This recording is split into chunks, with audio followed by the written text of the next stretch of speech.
Hello friends, welcome to Hussain chemistry. आज से GOC start होने जा रहा है। पहला लेक्चर देखिए, what is organic reactions, breaking of covalent bond and formation of new covalent bond, इसे कहा जाता है ऑर्गेनिक रिएक्शन।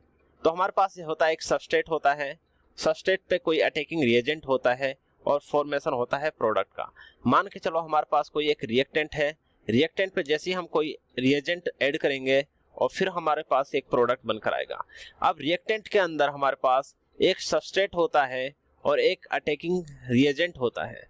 अटैकिंग रिएजेंट होता है जो कि अटैक करता है किस पर, सबस्ट्रेट पर अटैक करता है और बनाता है product.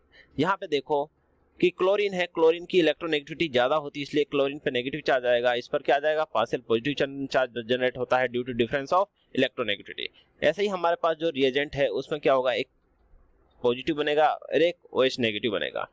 OH negative electron negativity के डिफरेंस से हम देख सकते हैं इलेक्ट्रोनेगेटिविटी किसकी ज़्यादा है उस पर नेगेटिव पार्शियल नेगेटिव चार्ज आएगा और जिस पर कम है उस पर पार्शियल पॉजिटिव चार्ज आएगा। ठीक है, सिंपल।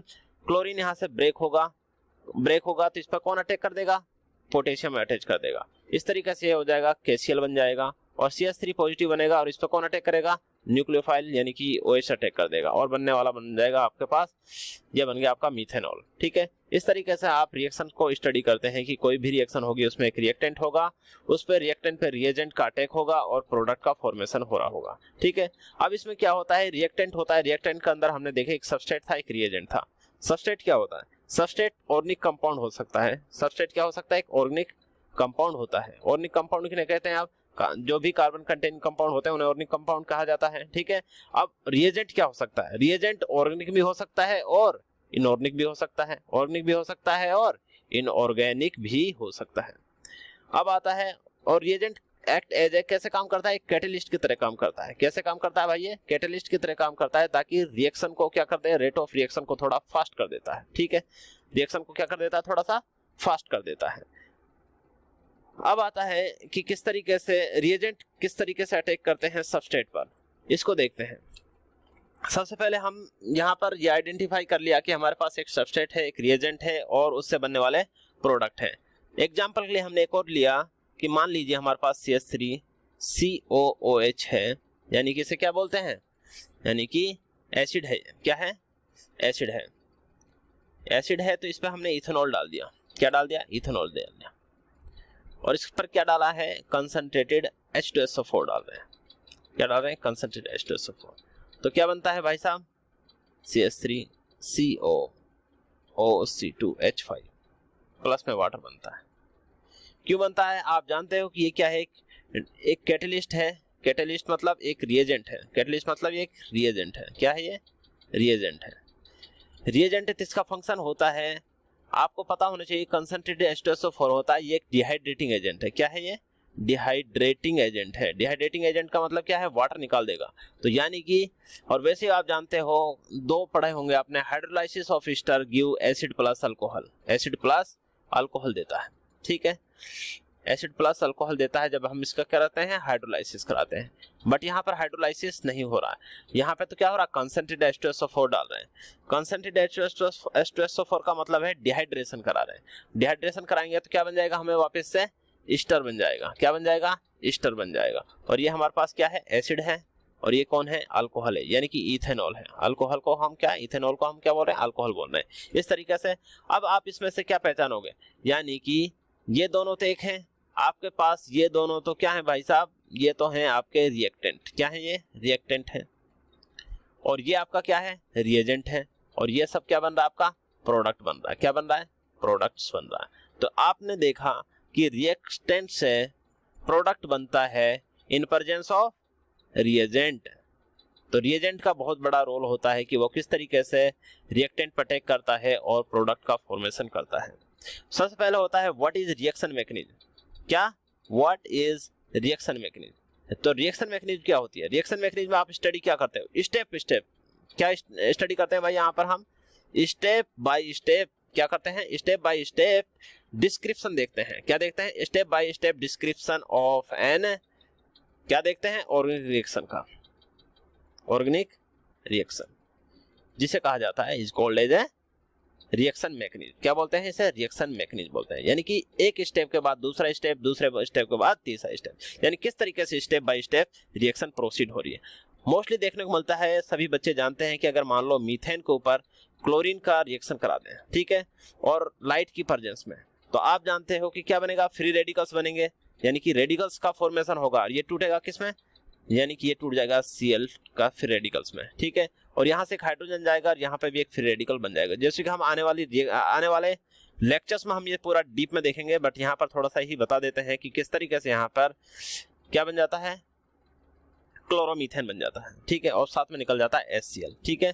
तो कोई भी रिएक्शन होती है वो डायरेक्ट प्रोडक्ट में कन्वर्ट नहीं होती। यानी याद रखना, कोई भी रिएक्टेंट होता है वो डायरेक्ट प्रोडक्ट में कन्वर्ट नहीं होता है। यानी कि रिएक्टेंट से पहले क्या बनता है? कोई एक इंटरमीडिएट बीच में आता है। क्या आता है? इंटरमीडिएट बीच में आता है, और इंटरमीडिएट से फिर बनता है प्रोडक्ट, डायरेक्ट नहीं बनता है, ठीक है। मोस्टली क्या होता है, हमारे पास एक रिएक्टेंट होता है, रिएक्टेंट पे हम क्या डालते हैं? रिएजेंट डालते हैं, रिएजेंट डालने पर हमें एक इंटरमीडिएट बनता है, इंटरमीडिएट से फिर हमारा प्रोडक्ट का फॉर्मेशन होता है। तो ये देखने को मिलता है। यानी कि इंटरमीडिएट क्या हो सकते हैं, और इंटरमीडिएट ही जो बनता है वो ही होता है RDS, यानी कि रेट डिटर्मिनेशन स्टेप होता है। यही होता है रेट डिटर्मिनेशन स्टेप होता है। इसके बाद आप जानते हैं कि क्यों बोल रहे हैं हम यहाँ पर रेट डिटर्मिनेशन। आप जानते हैं वेलोसिटी इक्वल टू क्या होता है? डिस्टेंस अपॉन टाइम होता है, ठीक है। वेलोसिटी इक्वल टू क्या होता है? Distance upon time. तो आप यहाँ पे क्या कर सकते हैं? उसकी रेट डिसाइड कर सकते हैं। रेट मतलब मान लो स्लो चल रहा है, स्लो चलेगा तो टाइम भी उसमें क्या लगेगा? ज्यादा लगेगा, ठीक है। वेलोसिटी ज्यादा, इसका मतलब टाइम कम, ठीक है। तो रेट डिटर्मिनेशन स्टेप इसलिए क्योंकि उसकी वेलोसिटी है वो बहुत कम है, तो वहां पर टाइम सब ज्यादा लगेगा। जब टाइम सब ज्यादा लगेगा तो आप उसका इजीली डिटेक्शन कर सकते हो। अब क्वेश्चन आता है व्हाट इज इंटरमीडिएट। क्या है क्वेश्चन? है व्हाट इज इंटरमीडिएट। तो इंटरमीडिएट क्या होते हैं? इंटरमीडिएट मान लो कि हमारे पास क्या है? एक रिएक्टेंट है, यानी क्या है? एक ऑर्गेनिक मॉलिक्यूल है। क्या है? एक ऑर्गेनिक मॉलिक्यूल है। ऑर्गेनिक मॉलिक्यूल से हमारा क्या बन रहा है? रिएक्शन का इंटरमीडिएट बनता है, इंटरमीडिएट बन रहा है। इंटरमीडिएट से फिर क्या बनता है? प्रोडक्ट का फॉर्मेशन हो रहा है, ठीक है। तो जो ऑर्गेनिक मॉलिक्यूल है उसे हमने बोला रिएक्टेंट है, और ये हमारा इंटरमीडिएट बन गया, जो कि फॉर्म होता है। कहाँ फॉर्म होता है? Form in between. कहाँ बन रहा है? फॉर्म इन बिटवीन रिएक्शन के इन बिटवीन बनता है। और ये कैसा होता है? अनस्टेबल भी होता है। ये कैसा होता है? अनस्टेबल होता है। इसीलिए वो किसमें फाइनली किसमें कन्वर्ट हो जाता है? प्रोडक्ट में कन्वर्ट हो जाता है। अब हम आपको बताते हैं कौन कौन से इंटरमीडिएट बन सकते हैं। आपने देखे होंगे कि यानी कि ये है क्लासिफिकेशन ऑफ इंटरमीडिएट। याद रखना इंटरमीडिएट क्या क्या बन सकते हैं। इंटरमीडिएट में भी कार्बोकैटाइन क्या बन सकता है? कार्बोकैटाइन बन सकता है, कार्बो एनाइन बन सकता है, कार्बो एनाइन बन सकता है, और फ्री रेडिकल बन सकता है, फ्री रेडिकल बन सकता है। और क्या बन सकता है? कार्बीन बन सकता है। क्या बन सकता है? कार्बीन बन सकता है, और नाइट्रीन बन सकता है। क्या बन सकता है? नाइट्रीन बन सकता है। कार्बोकैटाइन को रिप्रेजेंट करा जाता है इस तरीके से, ठीक है, CH3 पर पॉजिटिव चार्ज। कार्बोनाइन को रिप्रेजेंट करा जाता है CH3 पर नेगेटिव चार्ज, और फ्री रेडिकल को रिप्रेजेंट करा जाता है CH3 पर फ्री रेडिकल, और कार्बन को रिप्रेजेंट करा जाता है CH2 पर 2 फ्री रेडिकल होते हैं, और नाइट्रीन को रिप्रेजेंट करा जाता है इस तरीके से NH होता है, यहाँ पे 2 लोन पेयर होते हैं, यहाँ पे भी होते हैं इस तरीके से। नाइट्रीन है ये कार्बन है, फ्री रेडिकल है, और कार्बोकैटाइन और कार्बो एनाइन। इस तरीके से हमने इंटरमीडिएट्स को रिप्रेजेंट कर दिया, ठीक है। तो अब याद रखना है कि देखो ये जो फ्री रेडिकल बना है यहाँ पर, फ्री रेडिकल मान लो हमने फ्री रेडिकल को किस तरीके से, ये क्या करेगा? अटैक करता है। किस पर अटैक करता है? मान लो यहाँ पर हमारे पास क्लोरीन है, क्लोरीन पे जैसे ही हम लाइट डालते हैं तो लाइट में क्या होता है? क्लोरीन एक फ्री रेडिकल प्लस क्लोरीन में टूट जाता है। अब जो ये फ्री रेडिकल है, ये फ्री रेडिकल है, ये दोनों आपस में मिल सकते हैं? नहीं मिल सकते हैं। जब मिलेंगे तो क्या बनाएंगे? CH3 chlorine. इस तरीके से रिएक्शन होती है। मान के चलते हैं कि इसके ऊपर इलेक्ट्रोनेगेटिविटी क्लोरीन पे ज्यादा है, इस पे कम है, तो इस पे पार्शियल नेगेटिव कर दीजिए चार्ज, और इस पर पार्शियल पॉजिटिव चार्ज कर दीजिए। ये भी इलेक्ट्रोनेगेटिविटी का डिफरेंस होता है। और यहाँ पर ये किस वजह से इंटरमीडिएट बन रहे हैं? यानी कि ये इनके पास है लोन पेयर। क्या है इनके पास? लोन पेयर प्रेजेंट होते हैं कार्बन के ऊपर भी और नाइट्रीन के ऊपर भी। याद रखना। अब होता है एक मतलब मान लीजिए हमारे पास एक इस तरीके से, इस पे पार्शियल नेगेटिव चार्ज आ गया, इस पे पार्शियल पॉजिटिव चार्ज आ गया, तो हमारे पास होता है एक इलेक्ट्रोफाइल होता है और एक होता है हमारे पास न्यूक्लियोफाइल। आपने पढ़ा होगा इलेक्ट्रोफाइल होता है वो अटैक करता है कार्बन एनाइन पर यानी नेगेटिव चार्ज पर, और जो न्यूक्लियोफाइल होता है वो अटैक करता है जहां पर यानी कि इलेक्ट्रॉन की डेफिशिएंसी होती है। ठीक है, तो ये हो गया आपके अटैकिंग, क्या हो गए, अटैकिंग रिएजेंट हो गए, अटैकिंग रिएजेंट हो गए, रिएजेंट हो गए, अटैकिंग रिएजेंट्स हो गए। ठीक है, अब आता है कि इलेक्ट्रोनेगेटिविटी, ये भी कॉन्सेप्ट सीख लीजिए। इलेक्ट्रोनेगेटिविटी का कॉन्सेप्ट क्या है? इलेक्ट्रोनेगेटिविटी जैसे कि आप जानते हो कि फ्लोरीन की मैक्सिमम इलेक्ट्रोनेगेटिविटी कितनी होती है? 4 होती है। अब कार्बन, आयोडीन, सल्फर, इनकी कितनी होती है? 2.5 होती है। फॉस्फोरस और हाइड्रोजन की कितनी होती है? 2.1 होती है। नाइट्रोजन और क्लोरीन की कितनी होती है? सेम होती है।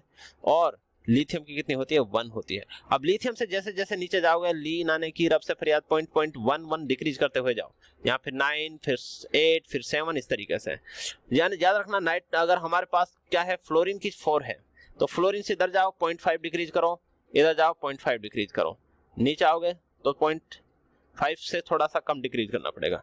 इस तरीके से आप टेंडेंसी निकाल सकते हैं कि इलेक्ट्रोनेगेटिविटी की वजह से चार्ज नेगेटिव किस पर आएगा और पॉजिटिव किस पर आएगा। ठीक है, अब इतना समझने के बाद बच्चे को ये रहता है कि अब रिएजेंट किस टाइप से होते हैं। तो रिएजेंट क्या, रिएजेंट, अब रिएजेंट को भी क्लासिफाई करा जाएगा। एक रिएजेंट होगा अटैकिंग स्पीसीज नाम जाना जाता है, एक होते हैं इलेक्ट्रोफाइल और एक होते हैं न्यूक्लियोफाइल।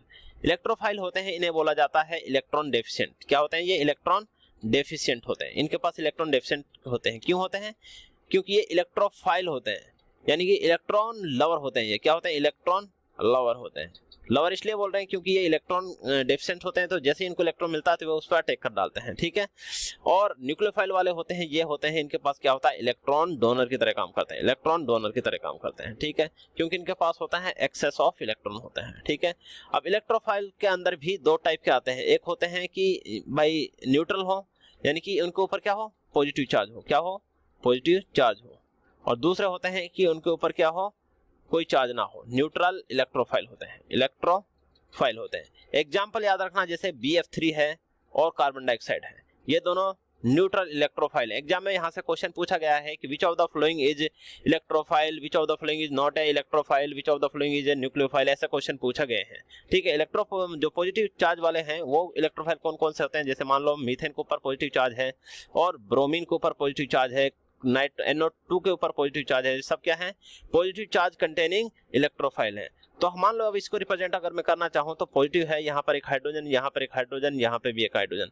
अगर मैं इसको देखूँ तो इसके पास क्या है? 6 इलेक्ट्रॉन है। 6 इलेक्ट्रॉन, इसका मतलब क्या है ये? और होने कितने चाहिए था? आउट ऑफ 8 इलेक्ट्रॉन होने चाहिए आउटर मोस्ट सेल में, बट हैं कितने? 6 इलेक्ट्रॉन। दैट्स व्हाई ये क्या करेगा? इलेक्ट्रॉन डेफिशिएंट की तरह काम करेगा, और जैसे कोई इलेक्ट्रॉन मिलेगा तो उससे वो टेक ले लेगा। अब आता है एग्जांपल कार्बन डाइऑक्साइड। क्यों कर रहा है? मान लो देखो, कार्बन डाइऑक्साइड को स्ट्रक्चर बनाओ, CO2 बन गया। ठीक है, तो यहाँ पर ऑक्सीजन की क्या है? इलेक्ट्रोनेगेटिविटी ज्यादा है। इलेक्ट्रोनेगेटिविटी ज्यादा है तो इस वजह से इलेक्ट्रॉनों को क्या करता है? ये छीन लेता है इससे, कार्बन से, इसलिए कार्बन भी क्या बन जाता है? इलेक्ट्रॉन डेफिशिएंट बन जाता है। फ्लोरीन यानी कि BF4 में फ्लोरीन किस तरीके से ये बन रहा है? ठीक है, इसमें देखो, ये इस तरीके स्ट्रक्चर है, इसमें भी P ब्लॉक का है, ये भी P ब्लॉक का है, तो बॉन्डिंग नहीं हो पाती अच्छे से। ठीक है, इस वजह से ये भी क्या बन जाता है? इलेक्ट्रोफाइल बन जाता है। अब आते हैं न्यूक्लियोफाइल। न्यूक्लियोफाइल में हमारे पास होते हैं 3 तरीके के, या तो उसके ऊपर नेगेटिव चार्ज हो, या फिर वो क्या हो? न्यूट्रल हो, या फिर वो क्या हो? एम्फीडेंट हो। एम्बीडेंट हो। एम्बीडेंट का मतलब है कि वो कार्बन से भी अटैच कर सकता है और नाइट्रोजन से भी अटैक कर सकता है। ठीक है, यानी कि बोथ साइड एक्ट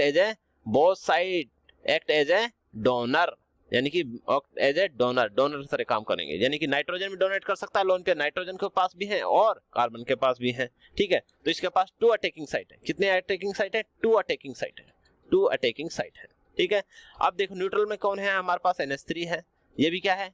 न्यूक्लियोफाइल की तरह काम कर रहा है। वाटर है, ये भी न्यूक्लियोफाइल की तरह काम कर रहा है due to presence of lone pair. जब लोन पेयर होगा तो लोन पेयर को ये डोनेट कर सकते हैं इजीली, तो इसलिए इनको कहा जाता है कि ये है न्यूक्लियोफाइल, इलेक्ट्रॉन डोनर ग्रुप है। ठीक है, अब आता है हमारे पास नेगेटिव चार्ज वाले, जैसे कि मान लो हमारे पास हाइड्रोजन नेगेटिव है, तो ये भी न्यूक्लियोफाइल की तरह काम करता है। ठीक है, याद रखना, कई बार नेगेटिव मोरियन मोर स्टेबल होता है और इसलिए डोनेट करता है। ठीक है, RO नेगेटिव, ये भी क्या है? नेगेटिव चार्ज कंटेनिंग न्यूक्लियोफाइल है। ठीक है, इस तरीके से हमने न्यूक्लियोफाइल रिएजेंट्स को देख लिया है। अब आते हैं कि मान लीजिए हमारे पास क्या है? मीथेन है। मीथेन के ऊपर हमने क्लोरीन डाला और लाइट की प्रेजेंस में रिएक्शन को देख रहे हैं। ठीक है, तो सीधा सा है, क्या बनता है? CH3Cl बनता है, प्लस में HCl बनता है। क्यों बनता है? क्योंकि लाइट की प्रेजेंस में क्लोरीन है, ये टूट जाता है, 2 फ्री रेडिकल बना लेता है। ऐसे ही मीथेन को फिर ये क्या करता है? मीथेन पर अटैक करता है और मीथेन से क्या करता है? एक क्लोरीन फ्री रेडिकल इस पर आता है और बना लेता है अपना CH3